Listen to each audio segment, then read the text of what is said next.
The Lakers, at best, without a major trade, are the 10th seed. At best. Yeah, like at a best. fringe playing team.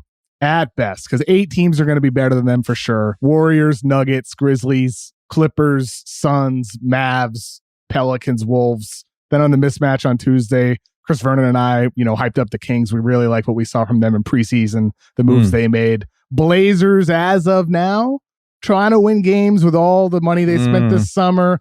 You could argue that they should go the other way, trade Damian Lillard, be worse, get higher draft odds in the Victor Wembanyama race. But as of now, they're trying to win. The Lakers right now, Bill, you need in the NBA to win today, you need shooters, you need wings. The Lakers have no spacing, no reliable shooters. Tonight, 10 of 40 from the floor, from three-point range, terrible until that fourth quarter. And they have no wings in the team. They're starting 6'1" Patrick Beverley as a small forward. Lonnie Walker, a so-called 3-and-D player, even though he doesn't shoot threes well, doesn't defend well. Lakers ownership, they've been questioned. Why they extended Pelinka, why Jeannie Buss has decided to do that. It's right to question them considering the product we saw on the floor tonight. They've been questioned or they've been ridiculed why they extended Pelinka.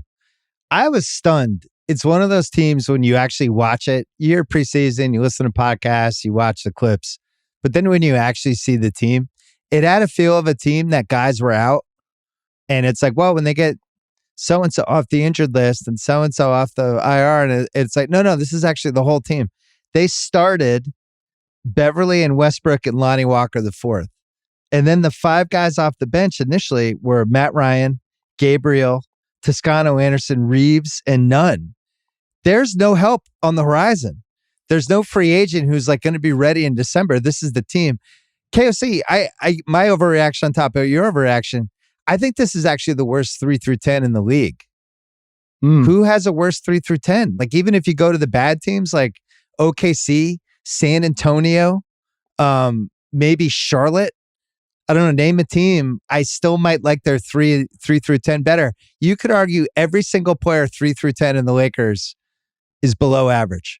If we're just saying average is the 150th best player in the league? Is their third guy in the top 150? You could argue Westbrook. Reggie Miller certainly tried to tonight. Yeah. I mean, Russ is maybe 120, 130, something like that at this point of his career. Let's call him average. Yeah. And maybe on a nice day, you could call Beverly average. I think he's an 8th or a 9th man on the right team. But it was funny hearing Reggie Miller do the whole, say what you want about Russell Westbrook. He did average an 18.77 last year. He plays with a lot of heart. The Lakers fans malign this guy, but, he's out there and he beats to his own drum. Played 78 games. Yeah, that's one of the reasons. 78 games. He's got 2 legs and 2 arms and a head. It's really bad. It's just hard to believe because they had their full mid-level.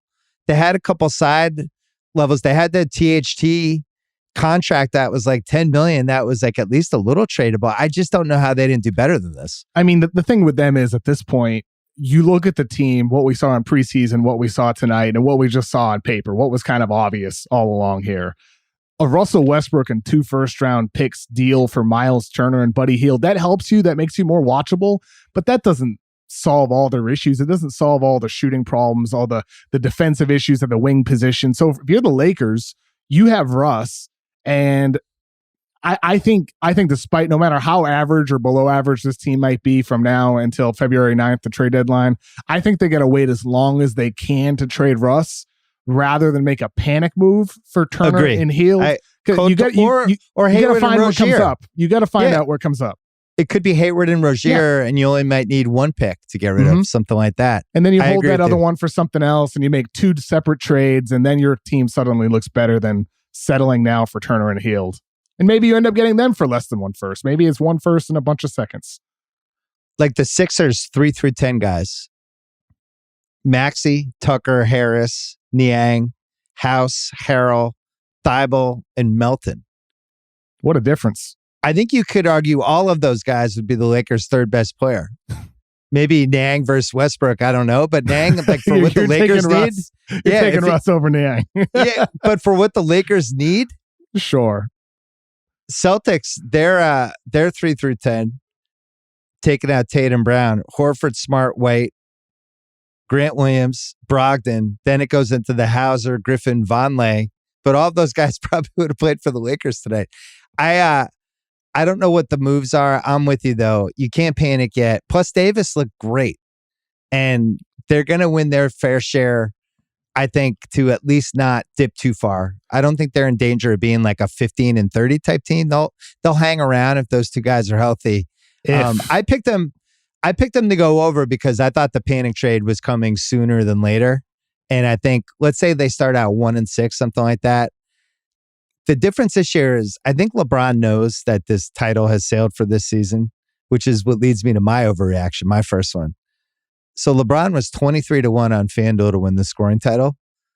I actually think that's a great bet from what I saw tonight, because I think he's going to kind of quickly move into, you know what? We don't have it this year. I'm going to score some points. I'm going to break the record. I'm going to get my 30 a game. I'm going to try to get to like 65 games and get to 30 to 32 a night. They see how fast they're playing. They're playing with pace in the fourth quarter. If they play with that kind of pace, I don't know if Davis is even going to be able to hold up. But if they do, I do think he's going to score points. What do you think of that one? I think we definitely saw him stat padding tonight. That's for damn sure. I think LeBron's smart enough to realize this team's not good enough. And without some major surprise trade, they won't be good enough, no matter what they're doing. Turner Hield's not going to get him there. So if you're LeBron, you're thinking about yourself right now, and you're thinking about your numbers and your place in history, and you get that done, and then you reassess next summer. And that's the other side of it. If you're LeBron, you did sign that extension. You were not trade eligible this season. Like, even if you decided you wanted out, that have to wait until next summer. I mean, the conspiracy theorist inside of me wonder if Rob Pelinka, he's either the worst GM in all of basketball, or he deliberately built a roster so bad around LeBron that he's trying to push him to ask out after the season, knowing there's no path to winning again with him anymore. Like, it's one of the two things. Like, this roster is so bad around him. If you're LeBron, unless you don't care about winning at all anymore, you're past that championship chase.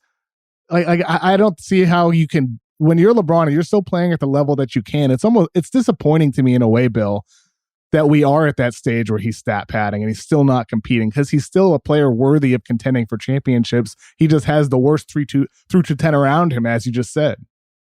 Yeah, I made this point last year when Curry was making the Warriors run, but it's worth mentioning again, just that he kind of did have the pieces for his version of what this Curry Warriors team is right now. Like this mix of vets and young guys on the rise. You look back at that 2018 team, that first Lakers team that he was on. Kuzma, and they did have a lot Caruso. of pieces.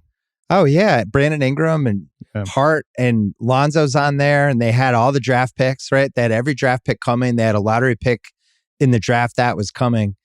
Lonzo's the only one, just from a health standpoint, that I think you'd maybe be worried about. But for the most part, they had most of those players.